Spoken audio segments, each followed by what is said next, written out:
the sustenance, the life forces of these beautiful pieces of farmland. It's the mauri of the whenua of our wai. So through that, the health of the wai, the health of the whenua reflects back in the health of our people. It's what we live for.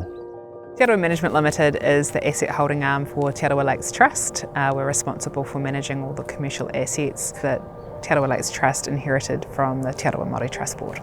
Te Aroha Management Limited operates 2 dairy farms and we have 6 kiwifruit orchards.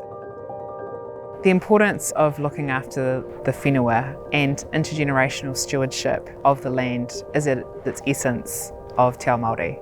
We get to do something for our people on the whenua and that we're making profit for a purpose. That we are here improving the state of the taiao, of the environment, and that what we're doing has meaning and impact that will be felt further afield and for generations to come. Te Aroha Management came about to enable the Trust to capitalise on our whenua working to a level that is able to deliver benefits back to our people. Milk, meat, fish, and in Makatū here we have the 2 dairy farms, and we're currently sitting on our Te Aroha farm. We have 154 hectares of effective grazing area. We winter 550 cows and peak milk somewhere around 535. So I grew up with Jerseys, and then as a share milker they've suited us well, and they suit the system that we run on this farm well because they have really high conversion of feed efficiency into milk solids, and they require a lot less feed when they're not milking as well.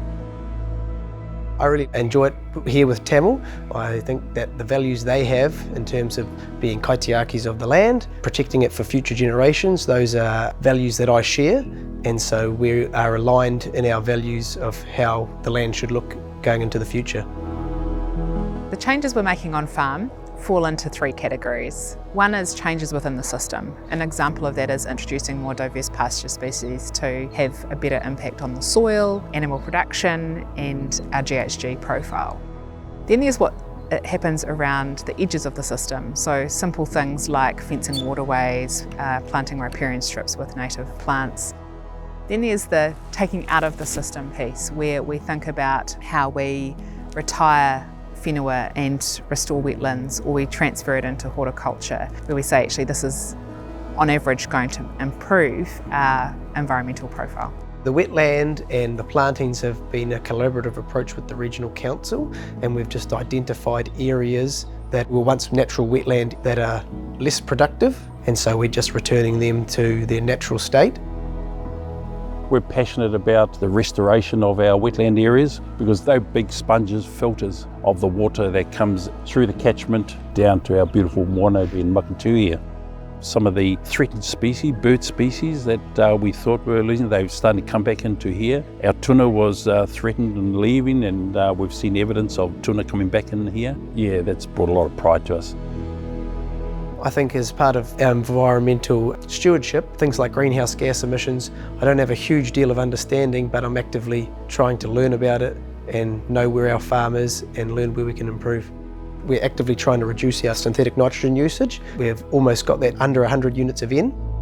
I take great satisfaction in knowing that what we're doing on the farm on a daily basis is making a positive change, and knowing that the farm is going to be here, the land is going to be looked after and sustained for future generations.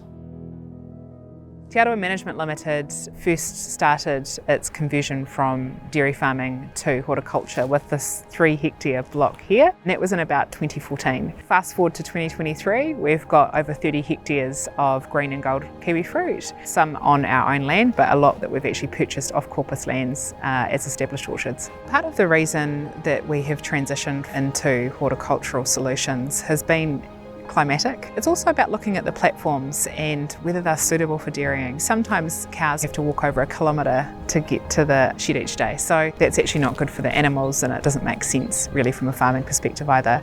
Any diversification that you have from a commercial perspective is great too, and so all of those combined are leading us to looking for higher returning solutions that are better for our whenua and ideally offer more employment opportunities for our people.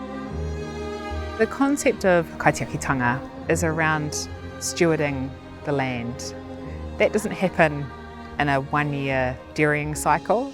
or a 5-year kiwifruit horticultural cycle, or even a 10-year business cycle, that whenua is our responsibility to care for generations to come. It all comes back to what we're able to give back to our people by way of dividends, by way of kai, by way of a sustainable piece of whenua. It's not about you, me, it's about us. It's about we. I want to ensure that my mokopuna can come in here 30, 50 years' time and walk across here and say, my koro was part of that.